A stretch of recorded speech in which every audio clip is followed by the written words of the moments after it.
మీ నాన్న లేరు మీ అమ్మగారు ఉన్నారైతే అడిగాను నేను. పళ్ళు రాలిపోతాయి. ఏ? మా అమ్మగారికి ఒకలే, మా నాన్నగారికి ఒకలే. మీ అమ్మగారు ఒకలే, ఒకలే. మీ నాన్నగారు ఒకలే. నాన్నగారికి ఒకలే. అంతేగాని ఎవరు కూడా తప్పు చేయలేదు అన్నమాట. ఎవరు తప్పు చేయలేదు. సరే బాగానే ఉంది కదమ్మా. ఎంతకీ ఎవరి ముందు పుట్టారు ఎవరికి పుట్టారు చెప్పు. నీకు అన్ని డౌట్ లేదురా. ఆ, సరే. స్టార్ట్ అయిపోయి ఎప్పుడే చెప్పాలి. ఒరే, మా ఎక్కలిద్దరైతే ముందు పుట్టారు. ముందు పుట్టారు. అవును. నువ్వు నేను వెనక పుట్టాను. అదండి లెక్క. ఈ లెక్కలిద్దరు ముందరే పుట్టారు. ఈ అమ్మ ఇక్కడ తోత అక్కడ పడతారా? నీకేంటి డౌట్లు?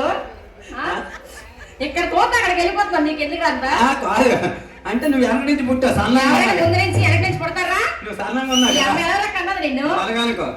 మీ అక్కలిద్దరు కనబడాలి కాబట్టి అయితే అమ్మ గోస హాస్పిటల్ తీసుకెళ్లి ఆపరేషన్ చేసి పుట్టారు. అవునులే. నువ్వు సన్నంగా ఉన్నావు కాబట్టి నువ్వు 6 మంది డెలివరీ అయిపోయావు. చెప్పింది మా అమ్మ. మీ అమ్మ చెప్పింది నాకు. ఎంతైనా ఎంత భయమో బాగిపోండా. అవునవును. ఇంకోటి తెలుసా? ఇంకేంటి? మీ అమ్మ దగ్గరికి రాత్రి 11 అప్పుడు వెళ్తాను నేను. కొంచెం కష్టంగా మాట్లాడుకోవడానికి. 11 గంటలు అప్పుడు నిన్నే మీ అమ్మ